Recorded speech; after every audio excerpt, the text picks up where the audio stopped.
这一颗成化芽柏料啊，当时我们买的时候啊，就是切了一小片闻了一下，就立马不敢做声了，因为它的香味真的超级棒。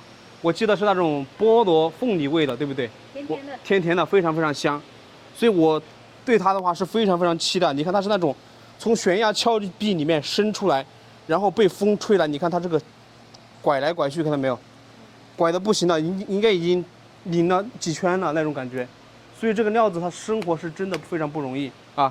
现在的话，我们就把它切了做珠子啊。这上面它还有一点溜巴，不知道效果怎么样啊？其实我们更期待的是这个料子它的香味，其他东西我觉得不是很重要，非常非常香啊，真的好甜好甜，超级甜。来吧，师傅，搞上去吧。这颗料子是我们那天买的最贵的一颗。谢谢。香味就看这一刀下去怎么样啊？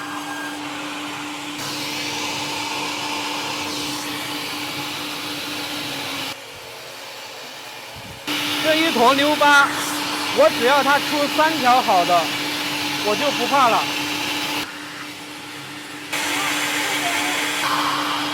抽气，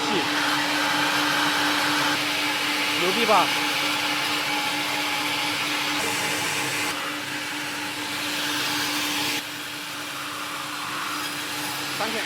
我觉得这个料子，我想直接把它切干泡，可以完全的看到这个年轮纹。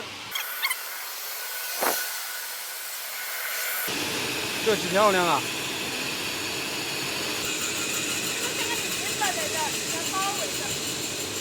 我真的没有想到它能这么透啊！我的妈呀！你们看看，都透到这程度了，你知道有多少油性在里面吗？原汁原味的，这切出来就能这么透啊！最精华的在这一块，这做珠子是没问题的。包括，你看，这做珠子，这就是我们去年买的那个料子。我的妈呀！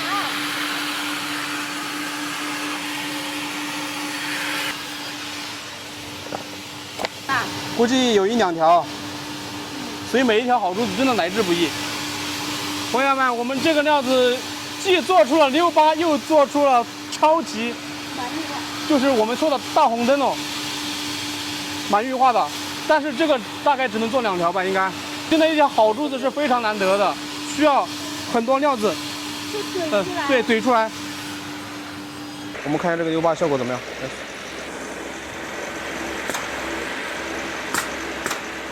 核心位置是吧？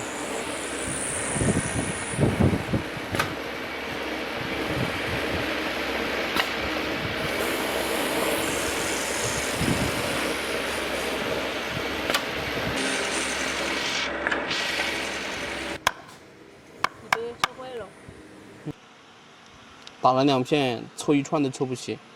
6颗，7颗，看，2、4、6、8、10、12，刚好凑勉强1条吧。但是啊，这些都是普通货，普通货不值钱。啊，这个到时候拿去做一些配饰。我们这个水果味的芽柏料子啊，就已经磨好了。这次应该有几10串，但是好的真的就只有这么一点点。像这种品相的，确实是可能只有3条左右吧。这批珠子的溜巴可能只能占到整体的1/10甚至1/15吧。虽然说还有很多其他的普通货啊，但是它的香味是非常非常牛的。因为这个料子它是正宗的太行料，这个料子我们追溯了一下，它是在河北那边买的，100%的太行料了，非常香甜的口味，像水果一样的味道。这个应该越放香味会越好，可能在袋子里装个几天，香味会更加浓郁一些。我们一起期待一下。